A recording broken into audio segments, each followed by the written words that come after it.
नमस्कार साथियों, स्वागत है आप सभी का आपके अपने यूट्यूब चैनल पर दोस्तों। तो आइए हम लोग एक बार फिर से मिलते हैं साथियों एक नए टॉपिक को लेकर के आपके वनडे एग्जाम के सिलेबस में, जो कि रीजनिंग दोस्तों। और रीजनिंग का ये मित्रों हमारा वर्णमाला है। वर्णमाला मित्रों आप गौर करिएगा कि क्वेश्चन इस प्रकार से आपके कंपटीशन एग्जाम में पूछे जाने वाले होते हैं। और इसके साथ ही साथ मैंने यहाँ पे कुछ लिखे हैं फार्मूले दोस्तों, इसको ध्यान दीजिएगा, क्योंकि जब भी आप वनडे एग्जाम को क्लियर करने बैठोगे मित्रों, जब पेपर सॉल्व करने बैठोगे तो आपको पता है कि रीजनिंग आपके सभी पेपर में अनिवार्य रूप से पूछी जाती है और यही हमारा पेपर में सबसे ज्यादा समय लेकर के जाती है। तो इसको हम साथियों हल कैसे करेंगे? तो दोस्तों कभी भी रीजनिंग एग्जाम को सॉल्व करने से पहले आपको गौर ये करना है कि सबसे पहले जो मैंने फॉर्मूले रखे हुए हैं A to Z मैंने पहले लिखा है सीधे क्रम में, उसे मैंने इसको मित्रों उल्टे में लिख दिया है। उसके मैंने संख्याओं को लिखा है मित्रों कि कौन सा अक्षर किस संख्या पर आता है। तो टोटल 26 अक्षर होते हैं टू जेड अल्फाबेट में, और मैंने लिख दिया है नाम। क्योंकि मित्रों जब भी इसको लिखेंगे, क्योंकि जब भी रीजनिंग के सवाल को हल करने बैठे हो वनडे एग्जाम में, आपको इनकी बहुत ज्यादा आवश्यकता पड़ेगी। क्योंकि दोस्तों लगभग 70 से 80% जो क्वेश्चन बनते हैं वो इसी फार्मूले पर ही बनते हैं रीजनिंग में, ये ध्यान दीजिएगा। तो ये चलते हैं, शुरू करते हैं दोस्तों। ये 5 क्वेश्चन दिए गए हैं और पांचों क्वेश्चन मित्रों आंसर सॉल्व करते हैं किस प्रकार से किया जाएगा, ठीक है दोस्तों। और उसके मैंने यहाँ पर कुछ फॉर्मूले लिखे हैं मित्रों। अगर अपोजिट आ गया, बायां और दायां आया तो संख्या जुड़ेगी, और बायां अगर बायां आ गया तो संख्या घटेगी, और दायां और बायां आ गया तो संख्या जुड़ेगी, और दायां फिर दायां आ गया में तो संख्या घटेगी, ठीक है। और ये ध्यान देना है संख्या जोड़ते घटाए किस ओर से मित्रों है, तो जिस ओर से दिया गया हो। अगर दाएं छोर से गिनने के लिए कह रहा है तो दाएं छोर से गिनेंगे, और अगर बाएं छोर से गिनने के लिए कह रहा है तो बाएं छोर से गिनेंगे, ठीक है। अब चलिए क्वेश्चन शुरू करते हैं। तो मित्रों अंग्रेजी वर्णमाला में कौन सा अक्षर बाएं से, मित्रों बाएं से, मैंने कहा ना कि जिधर से दिया गया हो, अगर बाएं से दिया गया तो गिनती बाएं से ही करेंगे, जो भी घटाने बढ़ाने पर आएगा, ठीक है दोस्तों। अगर बाएं से दिया है तो बाएं से गिनती करेंगे, अगर दाएं से दिया गया है तो दाएं से गिनती करेंगे, ठीक है दोस्तों। तो बाएं से 22वें के बाएं 7वां कौन सा होगा मित्रों, ठीक है ना। तो अक्षर जो पूछा है कौन सा अक्षर बाएं से 22वें के बाएं 7वां अक्षर होगा। अब यहाँ बायां दोनों एंगल मित्रों दे दिया गया है, मतलब यहाँ पे ये नियम लगा हुआ है बायां और बायां मित्रों क्या हो जाएगा, संख्या घटेगी, यानी बायां प्लस दायां माइनस होगा। दोस्तों क्या करेंगे, 22 दिया गया है 22, और मित्रों कितना दिया गया है 7, तो -7 है दोस्तों। तो कितना बचेगा, ये दोस्तों बचेगा 15 बचेगा।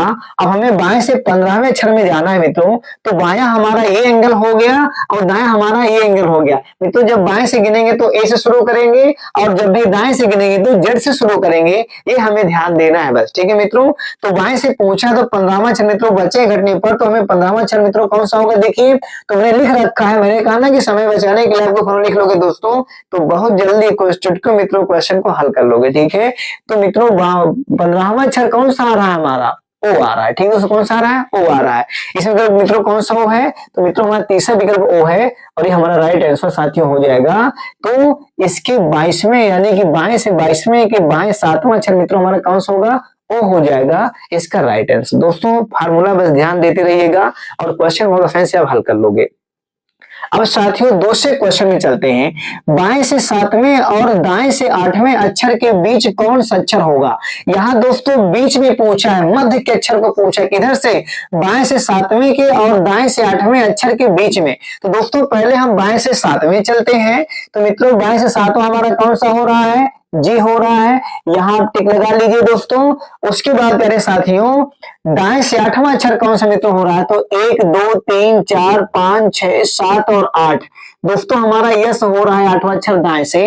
अब इसके बीच में हमारा कौन सा अक्षर होगा ये देखना दोस्तों। तो इसके बीच में कितने अक्षर बचे पहले हमें गिनती करना है। तो 1 2 3 4 5 6 7 8 9 10 और 11, यानी दोस्तों जी और यस जो हमारा बायां और दायां जो अक्षर है इसके बीच में टोटल 11 अक्षर आ रहे हैं।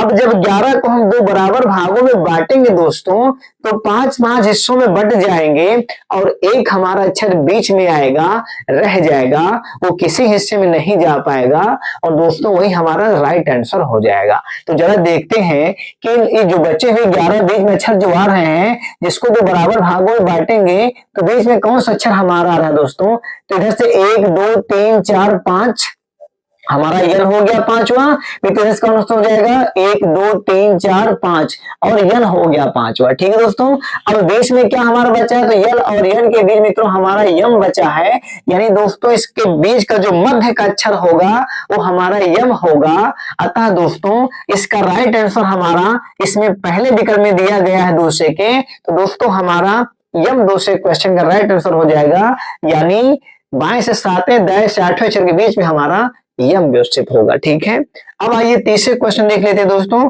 तीसरा क्या कह रहा है कि वर्णमाला के दाएं सिरे से 18वें अक्षर के दाईं ओर 7वां अक्षर इनमें से कौन सा होगा। दोस्तों यहाँ पर दाएं सिरे से गिनती करना है 18वें अक्षर के दाईं ओर। अब दोस्तों ये ध्यान देना है कि यहाँ पर दाया और दाया यहाँ पर दोनों एंगल हमारे सेम है, तो दोस्तों इधर से 18 इधर से 7 है, तो मित्रों क्या करेंगे 18 -7 करेंगे दोस्तों, तो हमारा 11 बचेगा, यानी कि दाएं से ही गिनती करना है, क्योंकि मित्रों दाएं इधर से है दाएं इधर से भी है। अब इधर से 18 इधर से 7 मित्रों पहुंचा, तो दाएं से पहुंचा है, हमें गिनती करना दाएं सिरे से ही है। और दोनों एंगल मित्रों जब भी सेम आ जाते हैं तो हमेशा हमेशा ध्यान देना है, उधर संख्या मित्रों जब दोनों एंगल सेम हो तो संख्या हमारी घटेगी। अब जब हम मित्रों दोनों संख्या को घटाएंगे बड़ी से छोटी को, तो हमारा 11 आएगा। अब जो बचा 11 हमारा संख्या 11 जो बची हुई है उसी को हम दाएं साइड से गिनेंगे कि 11वां अक्षर कौन सा आएगा। तो ये देखते हैं 1 2 3 4 5 6 7 8 9 10 और 11, तो मित्रों 11वें अक्षर पे हमारा पी आ रहा है। अब देखिए क्या यहाँ पर पी कहीं मौजूद है, जी हाँ मित्रों यहाँ पर विकल्प नंबर दूसरे पर हमारा पी आ रहा है, तो दोस्तों इसका राइट आंसर हमारा पी हो जाएगा। ठीक है, अब आइए चलते हैं चौथे क्वेश्चन की ओर। चौथा मित्रों क्या कह रहा है कि बाएं से 20वें और दाएं से 20वें अक्षर के बीच कौन सा अक्षर होगा। अब यहाँ पे बाएं से 20वें और दाएं से 20वें, अब यहाँ पर मित्रों दोनों एंगल चेंज है, तो दोस्तों यहाँ पर क्या करेंगे पहले बाएं से 20वां अक्षर ले लेते हैं। तो साथियों बाएं से हमारा 20वां अक्षर कौन सा आ रहा है, टी आ रहा है दोस्तों, कौन सा आ रहा है, टी आ रहा है। अब उसके बाद साथियों बाएं से तो हमारा 20वां अक्षर मित्रों हमारा टी आ रहा है, यहाँ पर टिक कर लेते हैं। उसके बाद दोस्तों दाएं से भी 20वां अक्षर पहुंचा है, तो दाएं से बीच में चलते हैं, तो 1 2 3 4 5 6 7 8 9 10 11 12 13 14 15 16 17 18 19 20 मित्रों हमारा कौन सा आ रहा है, तो मित्रों हमारा 20वां अक्षर मित्रों दाएं से हमारा जी आ रहा है। अब ये कह रहा है क्वेश्चन कि इनके बीच में कौन सा अक्षर होगा निम्न में से। तो मित्रों 4 विकल्प हैं, पहले में ओ है, दूसरे में यन है, तीसरे में यम है और चौथे में इनमें से कोई नहीं दिया गया है। तो दोस्तों अब हम देखेंगे जी और टी के बीच कितने अक्षर बचे हैं दोस्तों। तो 1 2 3 4 5 6 7 8 9 10 11 12 दोस्तों कितने अक्षर बचे हैं बीच में आ रहे हैं, 12 अक्षर दोनों एंगल से आ रहे हैं। अब जब 12 अक्षरों को हम डिवाइड करेंगे 2 बराबर भागों में, तो दोस्तों ये दोनों भागों में 6 अक्षरों में डिवाइड हो जाएंगे और बीच में कुछ भी शेष नहीं बचेगा, यानी मित्रों दोनों बराबर भागों में 6 बट जाएंगे। जब बीच में कोई अक्षर शेष नहीं बचेगा तो दोस्तों हमें ये देखना है कि क्या कोई ऐसा विकल्प है जिनमें ये भी लिखा हो कि इनमें से कोई नहीं, यानी कि कोई अक्षर ना हो। तो दोस्तों तो ओ यन यम ये तो कोई आ नहीं रहा है। चौथा मित्रों दिया गया है कि इनमें से कोई नहीं, जी हाँ बिल्कुल सही है ये दोस्तों, इसका राइट आंसर चौथा हो जाएगा सही, क्योंकि इनमें से कोई अक्षर बीच में नहीं आ रहा है, इसलिए हमारा चौथा विकल्प सही हो जाएगा। क्योंकि डिवाइड करने पर मित्रों दोनों तरफ 6 में अक्षर बट गए हैं जो बीच में आ रहे हैं, और यहाँ पे इनमें से कोई अक्षर नहीं आएगा, इसलिए हमारा चौथा आंसर जहां लिखा गया इनमें से कोई नहीं, वो हमारा इसका सही आंसर हो जाएगा। और अब चलते हैं 5वें क्वेश्चन की ओर। दोस्तों 5वां क्या कह रहा है कि अंग्रेजी वर्णमाला में दाईं ओर से 14वें अक्षर के बाएं 7वां अक्षर कौन सा होगा। अब मित्रों यहाँ पर एंगल हमारा चेंज है, यहाँ पर दाया है, यहाँ पर बाया है। तो मित्रों दाया और बाया जब भी एंगल होगा तो दोनों सबकी संख्याएं जुड़ेंगी, और जुड़ने के बाद जो भी संख्या बनेगी उसको हम उस एंगल से गिनेंगे जिधर से लगा हो। क्या लगा हो मित्रों, ये फार्मूला होता है से जिधर लगा हो। तो मित्रों दाईं ओर से गिनती किधर से करना है, हमें दाईं ओर से करना है। से हमारा दाईं ओर के एंगल में लगा हुआ है, तो गिनती हम इधर से ही करेंगे।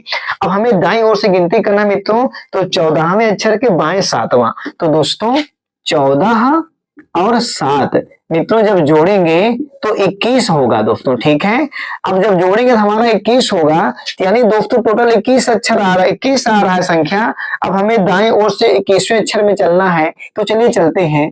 1 2 3 4 5 6 7 8 9 10 11 12 13 14 15 16 17 18 19 20 और 21।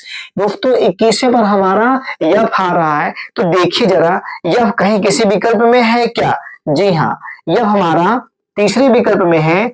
और साथियों ये हमारा इस पांचवें क्वेश्चन का राइट आंसर तीसरा विकल्प हो जाएगा। तो साथियों इस प्रकार के जितने भी क्वेश्चन आपको कंपटीशन एग्जाम में मिलेंगे, वनडे एग्जाम में जितना भी पेपर आप दोगे, चाहे आर्मी का हो, बैंक का हो, एसएससी का हो, रेलवे का हो, एयरफोर्स का हो या नेवी का हो, ठीक है दोस्तों, या आपका आरपीएफ का हो दोस्तों, या आर्मी का हो, किसी भी प्रकार का, राजस्व का हो, नेपाल का हो, जितनी भी परीक्षाएं पूछी जाएंगी दोस्तों, वीडियो का हो या अदर जितने भी एग्जाम होंगे साथियों, सभी जगह पर रीजनिंग मोस्ट रूप से अनिवार्य रूप से पूछे जाने वाले होते हैं।